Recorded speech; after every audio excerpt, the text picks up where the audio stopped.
A brutal new video shows just exactly what mass deportation looks like under the Trump administration. Alarming footage of approximately 7 masked men wearing U.S. Customs and Border Patrol vests, pinning down and beating the father of 3 U.S. Marines while others watched before forcing him into an unmarked vehicle. Take a look for yourself.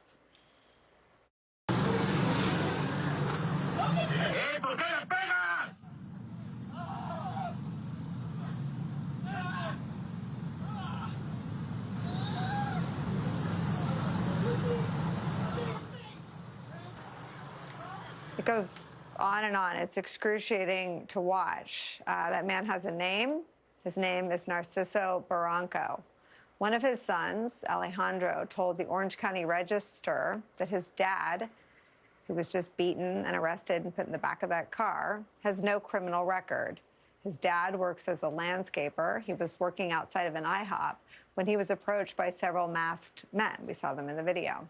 He was terrified, according to his son, so he began to run toward his truck to grab his ID before those men that you saw in the video threw him to the ground. The LA Times adds this reporting that Barranco was then, quote, pepper sprayed and beaten, and that his shoulder was dislocated. After speaking with him Sunday at about 6 p.m., his son, Alejandro, said his father had not received medical treatment, food, or water after more than 24 hours in a detention facility in Los Angeles. Quote, I don't think it was just. I don't think it was fair, he said of the use of force against his father. Quote, I don't think they need 4 200-pound plus guys to hold down a 5'6" or 5'7", 150-pound guy. Alejandro served his country in Afghanistan, and he had this to say about his father's treatment by Donald Trump's ICE agents. Quote, I feel betrayed. My dad has no criminal history. He wasn't doing anything bad. He was just working. The way they attacked him, I don't think it's right. I'm honestly really hurt because I love this country a lot, and I love my parents a lot. I gave up 4 years of my life to serve this country and to show that I am a patriot. And just in the last hour, in a 6-3 decision by the United States Supreme Court, they allowed the Trump administration to remove immigrants convicted of crimes to countries other than their own country of origin. In a scathing dissent, Justice Sonia Sotomayor warned that, quote, thousands will suffer violence in far-flung locales. Joining our coverage, senior fellow for the American Immigration Council, Dara Land is here, plus Princeton University professor, MSNBC contributor Eddie Glaude is here. Also joining us, NBC News correspondent Jacob Soboroff. Jacob, we texted about the video as soon as it surfaced. Some great local and national reporting has confirmed the facts. But Narciso's story reminded me of the story you brought us on Saturday of Ross, the Marine. I mean, just talk about the fact that this is happening and now we see their faces and know their names.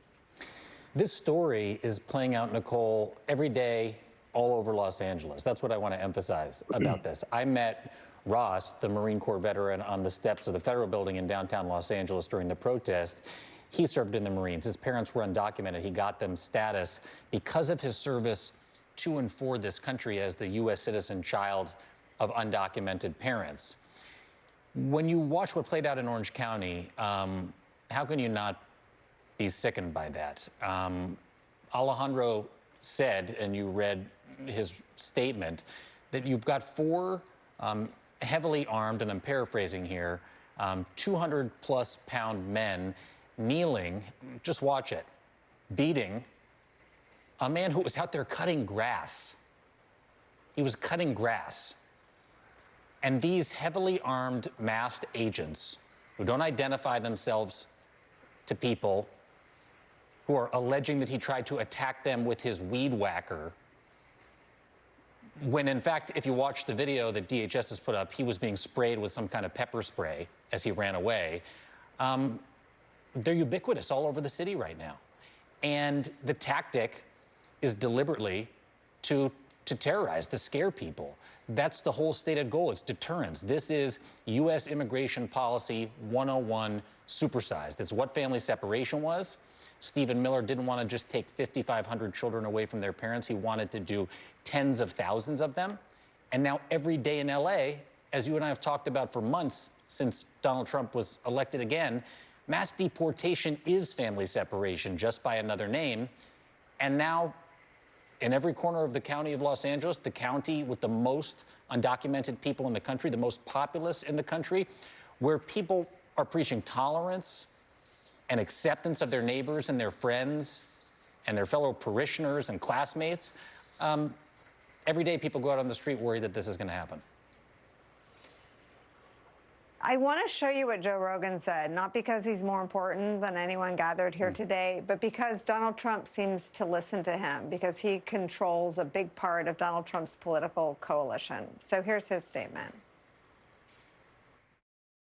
If the Trump administration, if they're running and they said, we're going to go to Home Depot and we're going to arrest all the people at Home Depot, we're going to go to construction sites and we're going to just like tackle people at constructions, I don't think anybody would have signed up for that. They said, we're going to get rid of the criminals and the gang members first, right? And now we're seeing like Home Depots get raided. Like, that's crazy. I'm going to play that every day until it is acknowledged that, quote, I don't think anyone would have signed up for that. The political reality is that 15, 12, and 9, those are the numbers of Americans that support deporting people who have American-born children, as this person, as this gentleman, as Narciso does. 3 kids who served in the Marines, who served their country in combat. I think it's important to say that people like Joe Rogan didn't think they'd be deporting people at Home Depot. They don't support deporting people with jobs. So all of the raids are taking place. Where are they taking place? At Home Depot parking lots, at restaurants, in agricultural. Those are all people at work. They're only looking for people with jobs. There is very little evidence that they are pursuing the actual adjudicated criminals. Where does that leave us, Jacob? We don't even know that they actually have targets for these enforcement operations, other than going, like someone who wanted to hire a day laborer to come fix something at their home, to pull up and show up at a Home Depot or a Lowe's, or in the case of Narciso, who was cutting grass outside of an IHOP. That's the people that they're going after today. And, you know, Joe Rogan may be surprised, but I can tell you that I wasn't. As I stood on the floor of the convention and they held up signs that said mass deportation now, modeling it after Dwight D. Eisenhower's 1954 program that deported 1 million Mexicans and some Mexican Americans. This is what they said they were going to do. Now they're doing it. And it is tearing apart the fabric of the largest county in America. We're going to turn to some new reporting about child separations and bring in the rest of our panel on the other side of a very short break. Don't go anywhere. We're back with Dara, Eddie, and Jacob. Dara, your thoughts on everything we're seeing spill into full view? I mean, I understand where Jacob is coming from, and I, too, when I saw the mass deportation now signs, understood that that wasn't compatible with what they were saying. But the fact of the matter is that the Trump administration came into office promising that there were millions of criminals who were invading the United States. We knew that wasn't accurate.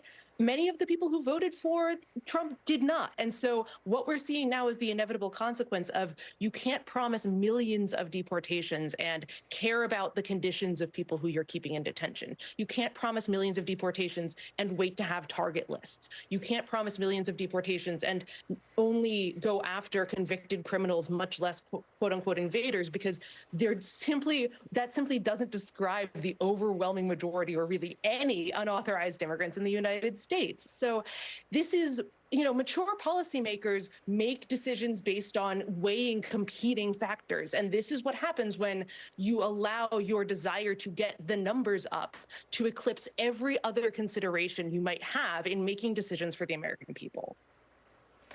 Yeah, I mean, Eddie Glaude, at its root, it has the problem with the numbers and the problem with the fact that Trump has purged everyone based in facts, based in reality from his inner circle for 9 years. The people who told him he actually got his butt kicked in 2020 by Joe Biden, gone, burned, primaried, not even Republicans anymore. The people who told him the truth about COVID, gone. I mean, poor Dr. Fauci now has security for the rest of his life. I mean, the facts don't line up with the frenzy to do this. Absolutely. I mean, he's on Earth too with enablers. I think this is clear. But I also want us to be very, very honest with ourselves. This is part of the great replacement theory. This is for the base. This for some of these folks. This is exactly what they want, and we need to understand that and name it for what it is. Think about it, Nicolle. Service and sacrifice.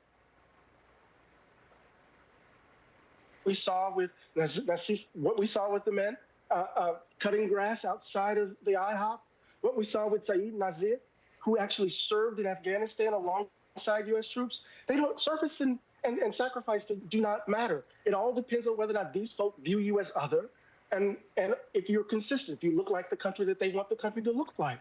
And I think if we're honest with ourselves about that part, then we'll understand the cruelty of it all, I think. Jacob, what, if anything, is the friction point for them? They've just had a victory in the Supreme Court for one of the most heinous, I don't even know who thought of the idea of sending people to countries from which they don't even come or have any relationship. Where are we heading?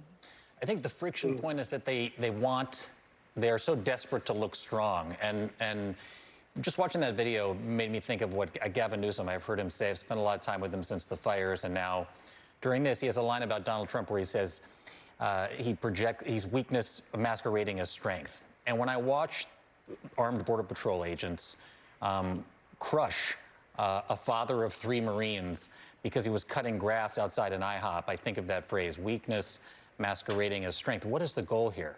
I feel sorry for everybody involved. That's how I feel. Wow. All right, we'll pick this up. I feel like we have much deeper to go here. Dara, Jacob, and Eddie, thank you so much for spending time with us today.